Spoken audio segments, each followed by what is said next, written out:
Since the beginning of time, women in video games have been presented in a certain light, one usually seen through the lens of the male gaze because the video game industry was and still is run primarily by men. The male gaze can be defined as the way of portraying and viewing women in a way that empowers men while degrading and sexualizing women. In pop culture, it places women in the center of male desires, presenting them as flat, two-dimensional sex objects. The male gaze is a well-known term that has become commonly associated with video games. But the over-sexualization of women in video games isn't the only issue that involves the representation of women. Women don't need to be in little to no clothes to be mistreated in film and games. For example, the absence of women in media can produce the same effect, and often this can be witnessed and experienced in story-centric visual novel games, even in ones geared towards women. In this video, I'll be focusing on a mobile visual novel game called Romance Club. It's a Moldovan-based app and game which was recently released on Steam and PC. Romance Club is an interactive fiction game by Your Story Interactive where players can design their characters, choose options corresponding to different path systems, and pick dialogue that affect their fate in the story. Since the inception of the game, over 36 stories are currently available, and the plots have become more diverse and inclusive for a wider range of audiences. However, this doesn't mean the representation is good. One might wonder how this holds up for their female audiences, which Romance Club allegedly caters to. In this video, I'll be talking about the ways that Romance Club demonstrates controversial sexist ideologies in some stories and cross-reference them to better handled stories.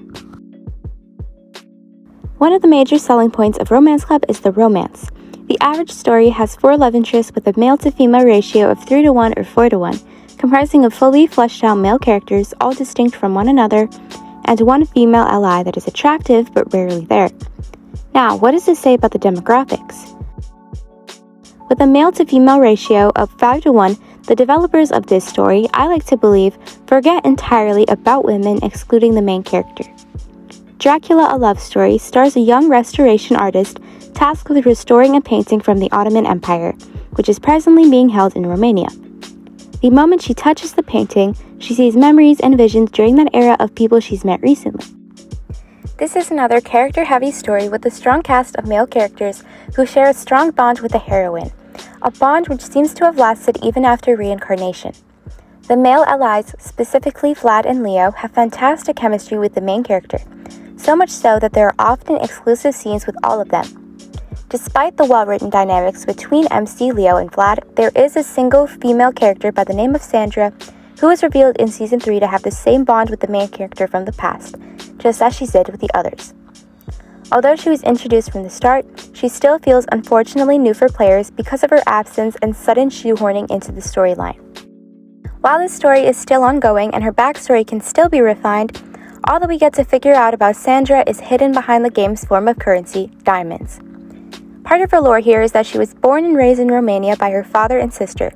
She studied hard to secure an internship at a university in the US where she became a police officer. But due to some circumstances, she was fired and returned to Romania, which is where the main character later meets her. This wasn't revealed until Season 2, Episode 8, and it was a premium option, meaning readers would have to pay for it if they wanted to learn more about her. Whereas, lore about Vlad and Leo were almost always developed during the story itself with no paywall.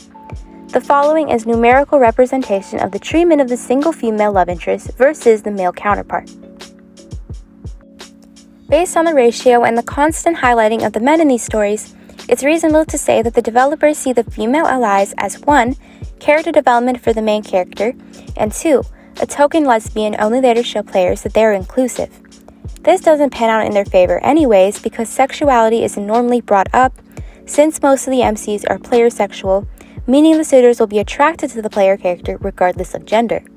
This leaves players who primarily romance women left feeling unsatisfied and irritated by the lack of exploration. This extends beyond DLS, as there are many female allies that demonstrate the same basic treatment. This leads to the question of whether we need female allies in every story. Does there need to be LGBT representation all the time if it isn't even good most of the time? And who does this serve besides their own egos? Each story has a specific set of personality traits that affect the way the story progresses. One of my favorite examples of this is Arcana, so let's take a look at the personality options.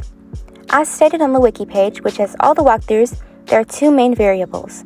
One is the High Priestess path, leading with your heart and thinking about the present, and the Emperor path, leading with your head while remaining focused on the past. There are also redemption points which are important to keep high so the main character reaches peak development. While some characters you can interact with prefer a certain variable over the other, the main consensus is that you should be leading on the High Priestess path. This is considered the more feminine option of the two because Selena is far more emotionally vulnerable, a direct contrast of how she used to act, and in comparison on the Emperor path, Selena keeps her general demeanor but only now she's aware of herself and others. Romance Club will always have these masculine versus feminine paths, and through environmental storytelling we'll try to nudge the players to the latter. This invokes the ideology that women cannot be aggressors despite one's field of study or any other outlying aspects. A typical businessman, both in real life and in media, is allowed to be typecasted as strict and dominant, but the same cannot be said for women. But of course, several newer stories do the opposite of this, where they encourage and support the good and bad emotions in various forms, seeing it as a positive trait for the main character to have.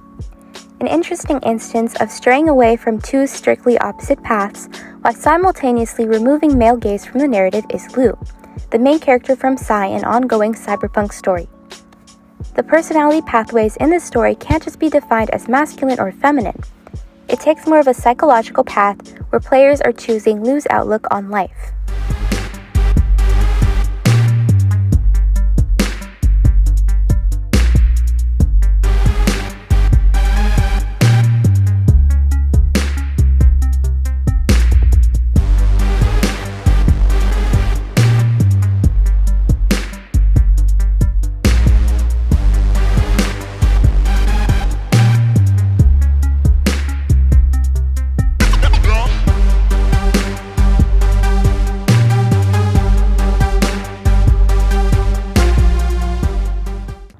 These are the newer, ongoing stories that are currently redefining the feminist lens and are always being altered and fixed based on player feedback.